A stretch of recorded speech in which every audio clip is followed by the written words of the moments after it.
ন বছর পর 2026-এর ভোটের ঠিক একটা বছর আগে ফুরফুরা শরীফে রাজ্যের মুখ্যমন্ত্রী মমতা বন্দ্যোপাধ্যায়।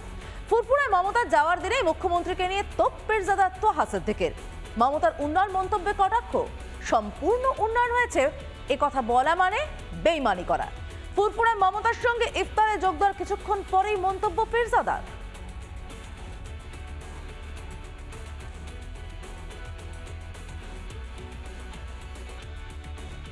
খারাপ লাগে এটাই, আজকেও আমি দেখছিলাম কিছু কিছু সোশ্যাল নেটওয়ার্কে কিছু কিছু টিভি চ্যানেল কমেন্টস করেছে এটা কি ভোটের সমীকরণ। আমি তাদের বলি, আমি যখন কাশী বিশ্বনাথে যাই এই কোয়েশ্চেনটা করেন না। আমি মনে করি বাংলার মাটি সম্প্রীতির মাটি, সাম্প্রদায়িক সম্প্রীতির মাটি। আমি শুনলাম অনেক কিছুই পড়ে হয়ে গেছে কিন্তু উদ্বোধন করা হয়নি।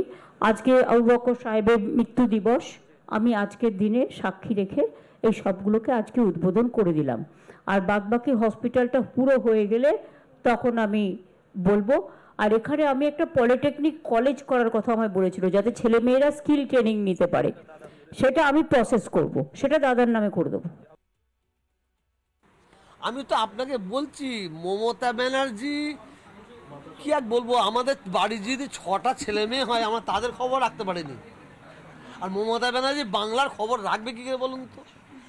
আমার সঙ্গে তো সেনা শিশুর সঙ্গে এই নিয়ে ঝগড়া। উনি 14 বছর উনি এই এলাকার হচ্ছে এমএলএ।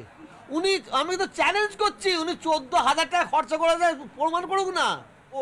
ওরই একটা চামচা শুনলাম, সে বলছে প্রেস কনফারেন্স করে না উনি 14 বছরে 3.5 কোটি টাকা দিয়েছে। উনি যদি বলেন 100% কাজ ফুরফুরা উন্নয়ন করে দিয়েছি, এর চেয়ে বড় বেইমানি আর কিচ্ছু নেই। আর ফুরফুরার পিসজাদা তোহা সিদ্দিক বলে কিছুই হয়নি, এর চেয়ে বড় বেইমানি কিছু হয়নি, মানে নাই। এই যে মুসাফেরখানাটা আছে না, এই মুসাফেরখানাটা আজ থেকে 7 বছর আগে তৈরি হয়ে গেছে। ওখানে এখন পর্যন্ত এক সপ্তাহ আগে পর্যন্ত একটা কুকুর ঢোকে নেই। এত বড় বড় গাছ হয়েছিল। আজকে যতটা মুসাফিরখানা দেখলেন শুধু মুখ্যমন্ত্রীর ওসিলাই আবার তারা পড়ে যাবে মনে হচ্ছে। তৃণমূলের বিতর্কিত বেলাগাম হুমায়ুন কবির, কখনো নদীতে ভাসানোর হুমকি, আবার কখনো হিন্দুদের সরাসরি আক্রমণ। একের পর এক বিতর্কিত মন্তব্যের পর দলের রত্ন হুমায়ুন। ফিরহাদ হুমায়ুনদের কত অপমান আর সইতে হবে হিন্দুদের। সময় এসেছে হিন্দু ঐক্যের শক্তি দেখানোর।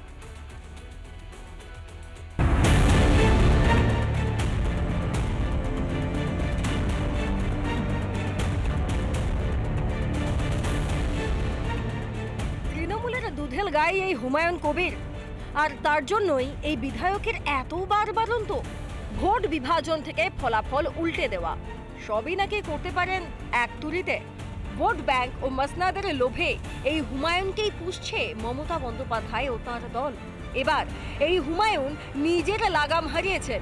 বারবার বিতর্কে হুমায়ুন কবিরের বিভিন্ন বক্তব্যের জেরে তৃণমূল কংগ্রেস কার্যত কোণঠাসা হয়ে পড়ছে। ওদের মধ্যে ভোট নিয়ে উন্মাদনা একটু কম থাকে, ওদের অলসতা আছে, ওদের ঢিলেমি থাকে, মাছ ভাত খেয়ে আরাম করবে। হিন্দুরা নাকি অলস আর সংখ্যালঘুরাই কর্মবীর। হুমায়ুনকে পাল্টা তার ভাষাতেই দাওয়াই দিয়েছেন বিরোধী দলনেতা। উৎসবের মেজাজে তারা করে, ওই যে বললাম ঘুগনি মুড়ি খেয়ে সকাল 6টার মধ্যে বুথে চলে আসে, সারা দিনের মধ্যে তাদেরকে ছাড়া হয় না যে আজকের দিনটা ভাই তোমাদেরকে ঘুগনি মুড়ি খেয়ে ভোটটা করছি। বাংলার হিন্দুরা পড়ে মার খাওয়ার দিন নেই। ইট যে ছুটবে তাকে পাটকেল খেতে হবে, রসগোল্লা দিয়ে কেউ আপ্যায়ন করবে।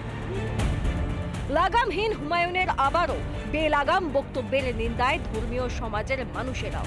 এই যে কথাগুলো বলছি বিরুদ্ধে কথা বলা হচ্ছে, এই কারণটা এটা একটা পুরো ভিতরে রাজনীতির চক্রান্ত, রাজনীতির ফয়দা নেওয়ার জন্য, ভোটটা একটা কোলে টানবার জন্য।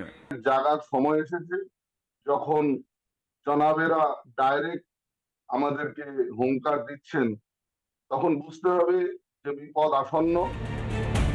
বিতর্কিত হুমায়ুনের মন্তব্যের তীব্র নিন্দা বিরোধীদের।